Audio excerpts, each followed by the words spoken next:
Hey there guys, so here I have a 4.0 Jeep throttle body that is modified for a 420A. Right here you can see that I've used the original, I forget what this is called, auto air control valve from the original throttle body. And I've also used the original switch as well, throttle positioning switch. I have used this here, I forget what the name is for this as well, but this piece right here that goes all the way through, and the lever, I used that off the original throttle body as well. And this plate is from the Jeep throttle body, as you can tell, since it fits in there correctly. Otherwise, using the other one would be too small. I had to cut a small slit into this rod to fit the Eclipse, fit the Eclipse's, I'm just going to call it a rod, fit the Eclipse's rod into this one here, so that way this plate would fit inside.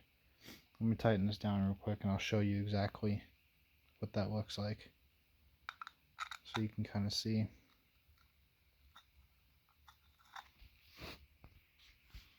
Okay, there you go.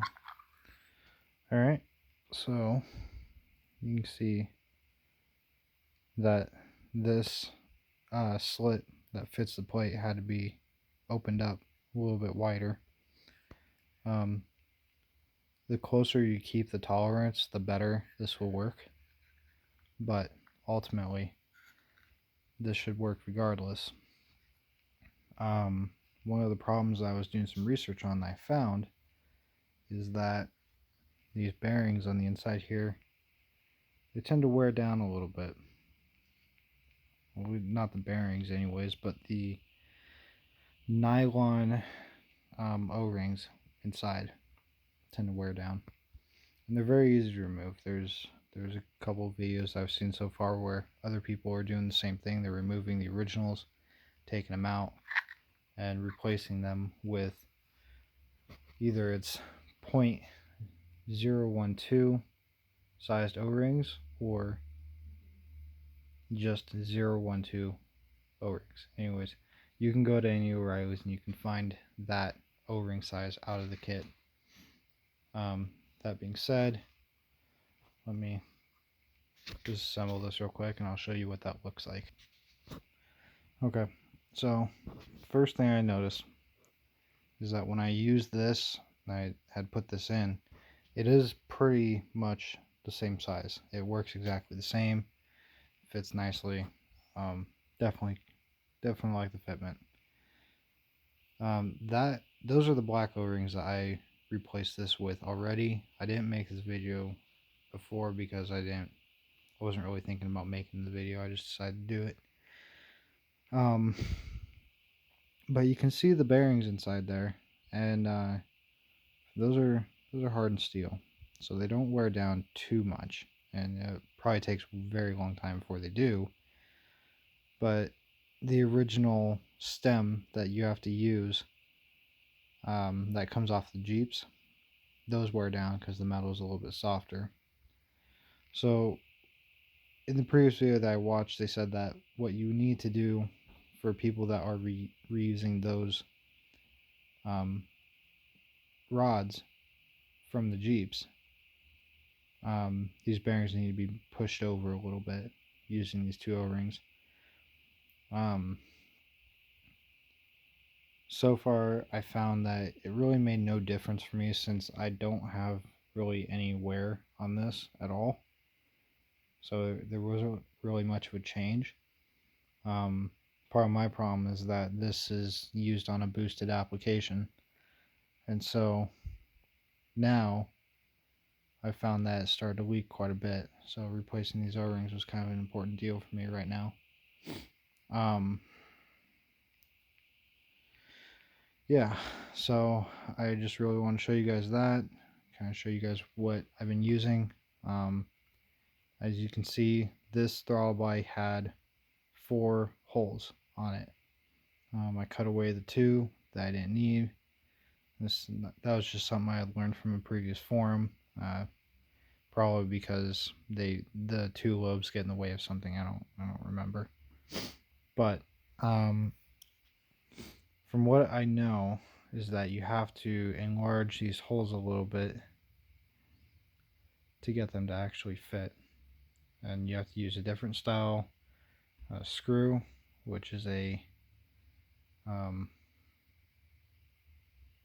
Allen head style screw, and it just screws right into your manifold, connecting this together. I definitely really like this. Actually, this is probably one of my favorite modifications. It's a bigger throttle body, you get more airflow. Throttle response is way snappier. It's fantastic. It feels great. If you don't want to buy the 60mm one from the, I believe his Map Performance might have it.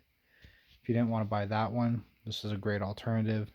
I don't have a caliper with me to give a measurement of this bore, but if you look really closely, you can see this bore here is wider than the bore down here, in which actually this ring, you can actually feel it too, where it goes concave. Anyways, still much bigger, still much better than the original throttle body.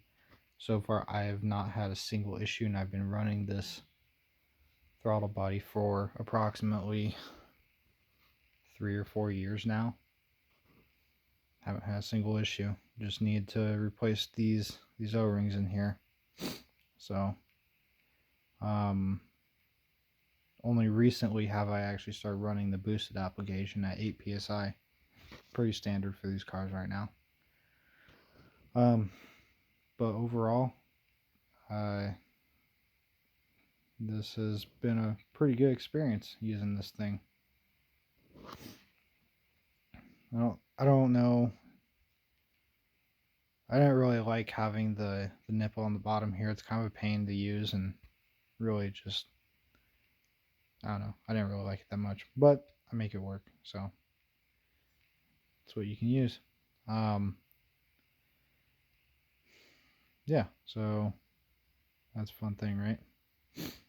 Anyways, what else do I got here? Oh yeah, I just want to talk about the spring. So, this one has 2 springs.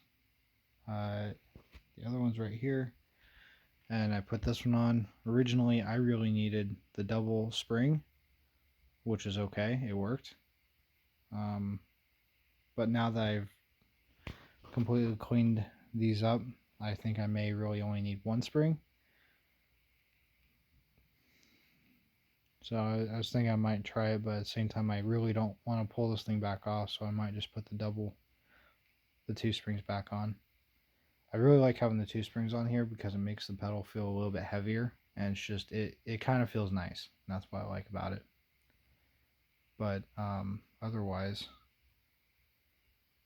this was a pretty good modification, and honestly, it's I think it's a must-have for anybody wanting to have better throttle response, and get their hands a little bit dirty in the modification world. It's a good start. So do it with your next cold air intake that you put on, or whatever else you feel like doing. But yeah, really like this one. Anyways, I'm gonna put it all back together, and then go ahead and get it installed, and I'll try and remember to make another video of the after effect, I guess. Anyways, oh, and the engine that I got it from, I believe it was a so obviously the 4.0 liter, that's what you want. 96 to 99, I believe, is what we could use. So that's a good option. DSM Forums has good write-ups on it. 2GNT also has good write-ups on it. Those are ones I would check out if you guys are interested further. But this is my review of how I felt about this, and honestly, I'm gonna keep running it. So I probably only paid maybe $60 at the junkyard, maybe. But that's what I got for you. So have fun, guys. Enjoy. Hope you like this video.